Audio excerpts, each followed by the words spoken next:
So, welcome back to the comeback, our new podcast. With me is Ash Srivastav. I'm Samrat Dhar. And on this podcast, we discuss philosophy, religion, uh, all the esoteric things that people don't seem to care about a lot these days, but we find that they are of great value. And so we began this podcast last time, our first episode with talking about the Gita, and we are on the first chapter. The Bhagavad Gita, as some of you know, is one of the most sacred scriptures in the Hindu philosophy, Hindu religion. And we started this with the first chapter, which is basically the setting of the battlefield of Kurukshetra. Basically, these are two warring families. I'm just going to do a bit of a recap here. These are two warring families. They are cousins, and they are basically fighting for the kingdom of Hastinapur, which both sides claim is rightfully theirs. And in this battlefield, we have the protagonist of the Gita. Well, there are two protagonists, but the first one we'll talk about is Arjun, who is the one of the warrior princes. He is part of the family that's called the Pandavas, and he is fighting the Kauravas, who are his cousins. They are 100 plus Kauravas, and he is one of five brothers. Uh, and his friend, his guide, is Lord Krishna. And so the battlefield is set. He's ready with his weapons. Arjuna is ready with his weapons, and he sees on the battlefield his own cousins, his own teachers, his own uncles, and elders from the family. And suddenly he's overcome by grief and uh, some sort of a dilemma because he Yeah, really can't decide uh, if he should go to battle with these people who are his kith and kin. And right. that's where we left off. We discussed few other specifics as to who is on the battlefield on both sides, because these are two mighty families and the greatest warriors that lived in their times. And they are both supported by many more great warriors of their time. So that was the setting of the battle, and that's where we left off. Ash, do you want to take it from there? Yeah. So, thanks for the overview because what we are trying to emphasize in the first few episodes is that people who have absolutely no knowledge of what we are talking about, the Yeah. ancient text Bhagavad Gita, which is a smaller segment of the broader text Mahabharata. So we will emphasize, and as Samraj just did in multiple episodes in the beginning, that you follow what we are talking about, and because it is a large text, so we want you to fully understand who the main characters are and what the battlefield is like and why these two sides of the family are in the battlefield. So the the first chapter is all about Arjuna's grief, like Samrat mentioned. So the both sides of the two cousins, as Samrat mentioned, one is the Kaurav and another one is the Pandav. Pandav is fighting the righteousness war, and Kaurav is sort of like fighting an unholy war. For them, it's all about the power and the kingdom, Oh, yeah. and they do not want to give even an inch of land to their own cousins who have the equal right, at least if not more. So in the battlefield, both sides have very mighty armies and very mighty warriors. Um, Arguably, the Kaurav, the bad guys, have actually bigger fighters, like more renowned fighters, because um, historically the kingdom had the best gurus or trainers, you can say, or acharya or the priest. Um, they have trained both sides of the fighters. But as we will see later, why this is so important and why we are emphasizing is because the bad guys have all these tools, the necessary weapons, the necessary people, but at the end of the day, they are fighting an unrighteous war. So what will happen in an unrighteous war, no matter how much power and supplies and people you have, you will end up losing. And Pandavas, who are the good guys, they do not have a lot of resources. They will end up winning only because of one thing. It's because they are fighting the righteous war. So, with that in mind, let's continue talking about why this Bhagavad Gita chapter 1 is actually set. It is primarily said because Lord Krishna is with the fighter Arjun, who is the good guy. So Arjun sees both sides of the family. They're at the battlefield, opposing sides, and even though he's the best fighter, but when he sees both sides of the family at the battlefield, and then he realizes this is going to be too much bloodshed, and then he asks Lord Krishna, please take me to the middle of the battlefield so that I could see both sides of the fighters, which is our own family. Yeah. Because this is very difficult for me to understand why, for a piece of land or property, why we are here to fight.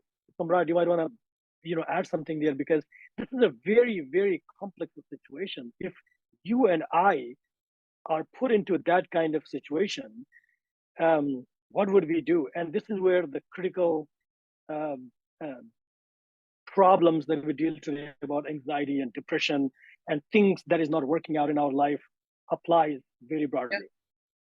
I mean, I don't know if I'm jumping here, but basically this, as the first chapter itself is called, it's called the war within, because even before Arjuna actually goes and starts fighting the battle on the battlefield, there is a big war raging within himself, which he has Right. to overcome. Because and you can interpret that in one of many ways. Like the one way that I see this as most important, and you can feel free to add and stop me and add other points, is that human beings are full of virtues and vices both, but in most cases the vices outnumber the virtues. You'll rarely find people who have more virtues and fewer vices. It's usually the other way around. There are far more, which is also what the significance of the Kauravas is. There's like 100 of them. There's 101 actually, and the extra one has its own significance, because it signifies continuity, which is not stopping at 100, which ends in a zero, but 101, which signifies that vices keep adding up and they keep continuing and growing, whereas virtues are few. There's like 5 Pandavas in this battle. And so when Arjun actually goes there, and I can just imagine what he must be feeling like, asking his good friend uh, and now charioteer who is with him to take him to the middle of the battlefield, from where he can see both armies. Uh, and he can see that it's only going to, as you rightly pointed out, it's only going to end in bloodshed on both sides. People are going to die, women are going to get widowed, right. Children are going to get orphaned. There's nothing but destruction. The path to righteousness is going through destruction.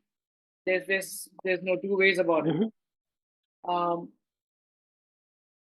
But I think that somewhere he knows that it's a battle he has to fight, because it's a just battle.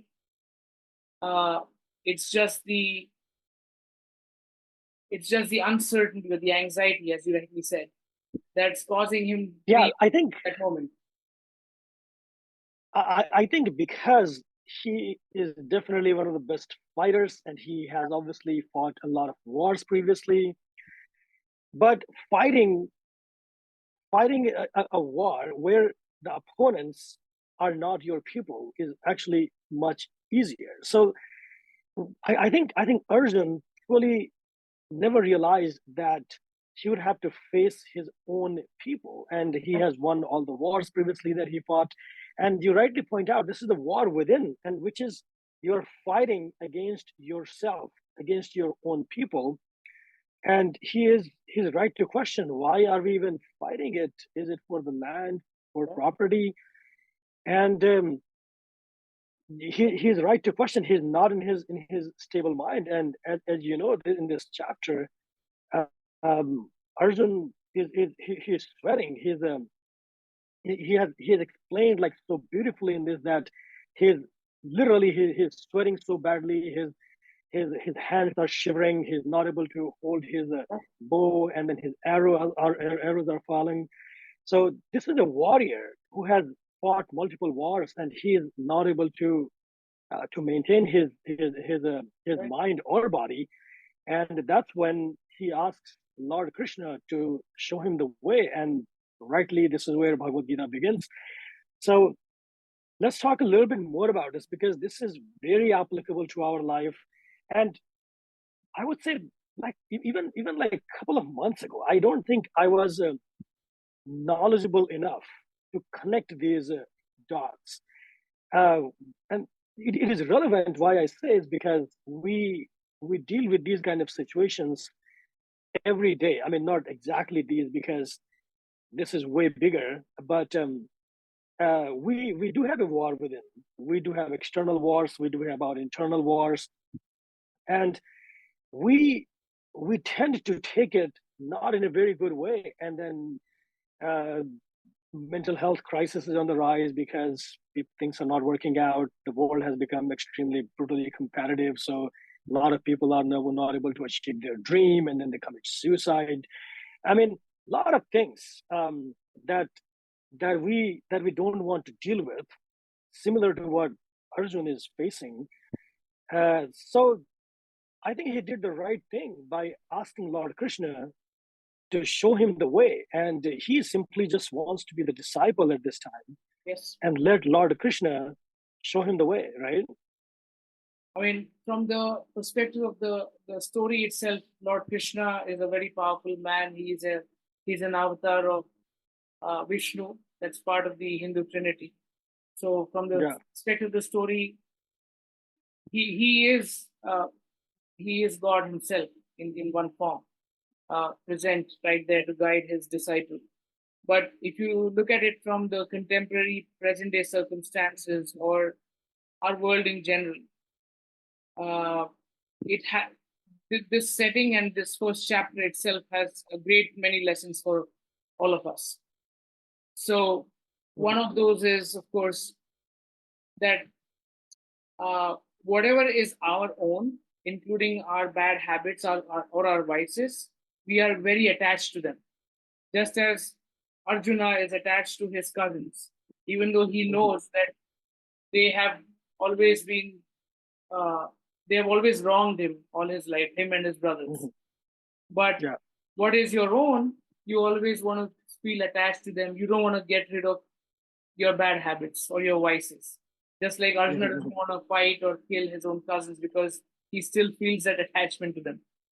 And I Yeah. think that is very important, including, as you rightly said, about mental health issues and a lot of a lot of everyday problems that people face these days, increasingly. When So let me ask you this: when you are faced with some complex yeah, situations these days, like are you looking at these? Because personally speaking, I would not. I would actually not.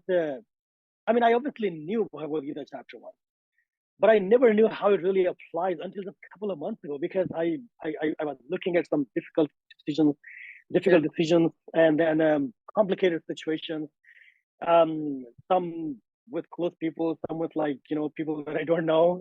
As we are seeing a lot of news and stuff these days, which is not really related to us, but we still are exposed to those, and we start thinking about it, like and that affects your personal life. But at the same time, like, we fail to apply it. So I think, I mean, one day I picked up the book, and then when I read that, then yeah. I looked at the real application of it in our own life. So I'm not sure whether you have applied that ever. It's difficult to apply, but one can always make the attempt because all Yeah. philosophy is super. It's so these mythological stories are always cloaking some real truths about our own lives, which until you actually Mhm. go and discover them or deeply introspect about what the story is really telling you, you wouldn't maybe able to make that application. So, for me personally, I think I read the Gita probably a few months ago, but it's slowly unraveling for me. I wouldn't say my Mhm. first reading of it was anything but the story itself or the message, the way Arjun was told by Krishna. But the more I think about it, Mhm. the more I realize that it's practical advice, it's practical philosophy for everyday living. There, Right. example, I'll just give you a very simple example. Uh, Yeah. People who smoke, and I'm not holding it against anyone who does. I do too once in a while, but I also know that that's one of my vices, and Mhm. there are ways and means to justify it. Oh, I had a really long day at work, and I'm just feeling tired. I just need to just wind down. So why not have a smoke? And that's a Sure. vice that I have learned to own, and I've gotten attached to it. Okay, even Yeah. though I know it's not the right thing to do for me, health wise, perhaps I have learned to rationalize it and to justify it. Just like Arjun was trying to justify that, oh, how can I kill my cousins or my teachers? These are people I have grown up with. Much in the same way, people rationalize a lot of their life choices, which they know are probably bad for them, just because there is an attachment that they have with them. Yeah. So yeah, that's basically my 2 cents about it. Do you have a Nice. Yeah. So particular I example? actually have. So I think I have. There are a lot of things that we do in life that is like I would say that is very very stressful, and uh, I I mean it's okay to admit that we do very stressful things in life, right? And so I think I when I saw that a lot, and then again, like I said, I have read Bhagavad Gita previously, but this is the first time when I really looked at the application, and then I said, no, no, no, Arjun's anxiety is much bigger than we all can fathom. So if Arjun was there and he fought the war and Lord Krishna guided him, then we are nothing. Our problems are nothing. Our problems just appear to be bigger than what we truly think. So I think as long as we relate ourselves to Arjun in that moment, Yeah, and then we seek spiritual guidance. Again, we are not saying you have to follow only Lord Krishna or Ram or like even Jesus or Muhammad or whoever God you want to follow. But the point here is if you seek the guidance of the Almighty Lord at that time, when you do not know what to do, and some of these things, it looks like the problems are so big that the world is probably going to end, or I don't know how it is going to end. Those things really take a toll in our life. So yeah, at that time, seek this spiritual guidance, just like Arjun was seeking with Lord Krishna. absolutely. I mean, you know, ask and ye shall receive. When the disciple is ready, the master appears. There's, I think, that Yeah. spoken in all traditions, and I think this is a good way to move forward. Practically incorporating philosophy in our lives, I guess. All right. So do you want to just summarize today's very brief episode that we have just talked Yeah, I about? mean, So we basically, can it's and we can set for the stage for the next one. sure. I mean, uh, from where we left off, basically, uh, Arjuna's quest is to really understand uh, how can he counter the same people that he grew up with in a war where he might end up killing them, which for him is a very big dilemma, because he knows at the end of it, even if he gets the kingdom, it would be at the expense of all these people that he will have to kill. And that basically is our own dilemma in our own lives, because we want to get rid of our bad habits or issues that we Mhm. encounter, but we are so attached even to our own problems that we think, oh, how can I actually get rid of them? But uh, it's not that difficult if you have a spiritual master or some kind of guide. It doesn't have to be a person, but it could be a philosophy, it could be a line of Right. thinking, it could be anyone, even a friend, or somebody you meet randomly on the street, but happens to give you some piece of advice which will help you counter Right. those inner battles. I think we can all move forward. Just like Krishna will dispense this advice that we will see in the coming episodes, and how Arjuna is moved to basically go ahead, fulfill his dharma, do his duty, and uphold righteousness. And I think that's the big message. And I think we will see as we go forward in this journey how that unfolds. So thank you guys for watching today's episode. I hope you guys enjoyed it. Thank you, Ash, for being here again. And we will see you next time with Thank you. Yes. some more chapters of the Bhagavad Gita. Thank you.